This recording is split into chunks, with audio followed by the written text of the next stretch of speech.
One earthquake doublet. Two completely opposite disasters happening at the exact same time. In northern Venezuela, 20-story towers were pancaking straight into rubble piles under violent horizontal shaking. Meanwhile, 7 miles away across open water, an entire coastline was physically rising out of the sea. Same 39 seconds, same fault rupture, but two wildly different outcomes unfolding at once. By the end of this video, you'll understand exactly why both things happened, why they're actually connected at the root. Drop your city in the comments below because what happened here applies way beyond Venezuela's borders. Quick recap for anyone just catching up. June 24, 2026, a magnitude 7.2 hit near the town of Umare in Iraq State at 6:04 in the evening local time. Then before the ground even stopped moving, a 7.5 struck 39 seconds later almost on top of it. Seismologists call that a doublet. Two near-equal monster quakes stacked back-to-back on connected faults within the same system. Both quakes ran along the Boconó fault system, a massive strike-slip boundary where the Caribbean plate slides horizontally alongside the South American plate, two plates sliding horizontally past each other, like San Andreas. That detail matters more than almost anything else in this story. The first quake ruptured about 12 miles deep. The second one broke closer to the surface, only 6.2 miles down, and that second shallow rupture is where most of the destruction came from. Shallow quakes lack extensive rock layers to dissipate force before it arrives at ground level. It hits hard and nearly undiluted. The entire rupture zone stretched roughly 175 kilometers long and 20 kilometers wide, tearing unilaterally eastward from the epicenter along Venezuela's coast. That's not a small break in the ground. That's a full-scale continental tear running for over 100 miles. So let's start with the buildings, because the footage was genuinely shocking. Towers in Caracas and La Guaira didn't just crack or lean, they pancaked. Floor slammed onto floor in seconds. Over 250 structures collapsed or suffered severe damage across the region. At least 2,200 people confirmed dead as of the latest count. More than 11,000 injured. Thousands still unaccounted for beneath the rubble. Entire neighborhoods in southeastern Caracas, including Los Palos Grandes and Altamira, looked like the buildings simply dissolved. And the question investigators immediately started asking wasn't just about the earthquake's strength. It was about what was inside those columns. Because the buildings that stayed standing told a very different story than the ones that fell. Here's the structural engineering reality. Concrete is exceptional under compression. Millions of pounds pushing straight down, no problem. But hit it sideways, it shatters like glass. Engineers call that brittle failure. Sudden, violent, almost zero warning. The fix is steel rebar locked inside the concrete, acting as a flexible internal skeleton during lateral shaking. But in the ruins of La Guaira and Caracas, forensic engineers found columns that were almost hollow of steel. Reports describe vertical rebar that was far too thin and lateral tie spacing way too wide to hold anything together under real seismic stress. Without those tight lateral ties, a bending column lets its internal bars buckle outward. Once that happens, vertical support disappears almost instantly. Gravity takes over, completely.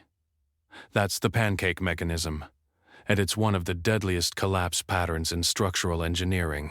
Now, here's why the doublet made it catastrophically worse. When the first 7.2 struck, those steel-deficient columns cracked badly. Brittle concrete shed its outer layers, exposed whatever thin rebar existed, left thousands of buildings severely compromised but somehow still upright. Then came the 7.5, only 39 seconds later.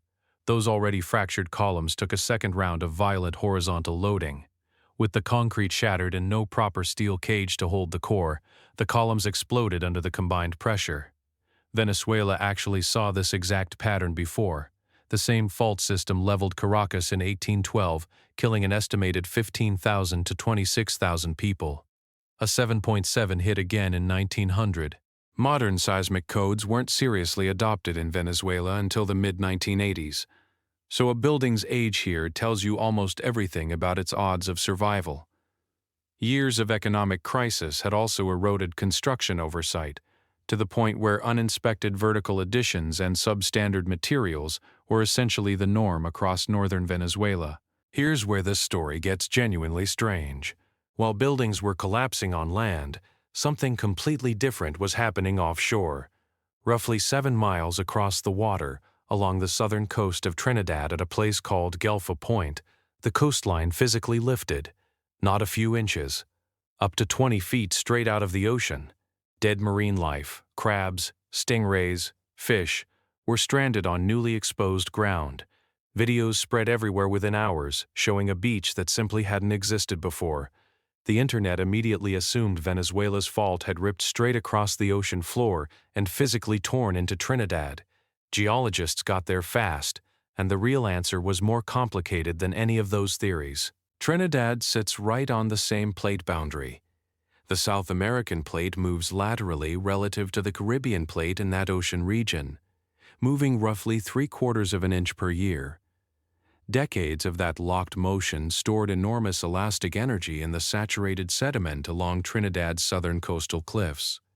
When the Doublet released that energy, seismic waves traveled laterally across the ocean floor and slammed into that unstable, waterlogged material. That's where liquefaction enters the picture.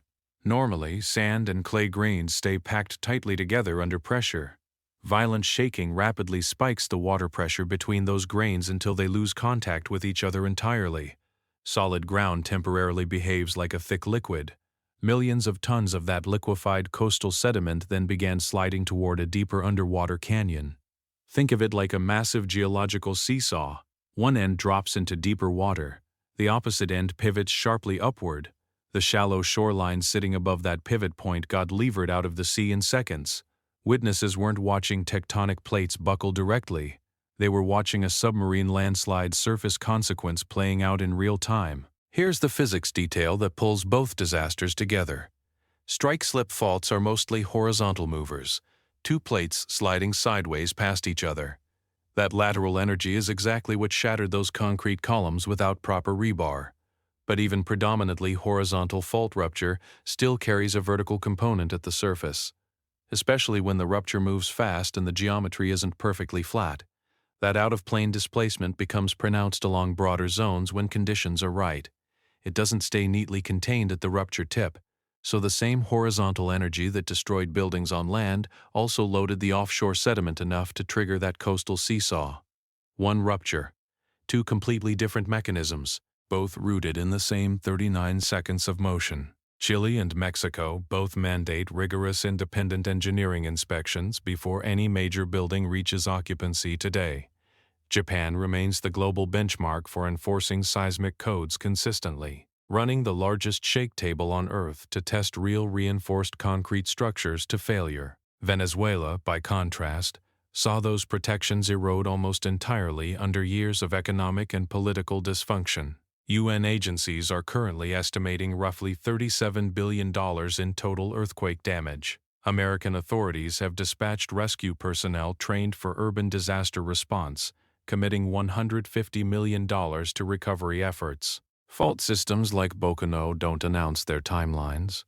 They just load stress quietly for decades, sometimes centuries, and then move. The San Andreas is reportedly under the highest stress loading in roughly 1,000 years right now. Cascadia sits in the same category. Wherever you are, the question worth asking isn't whether your local fault is active. It's what's actually inside the columns of the building you're standing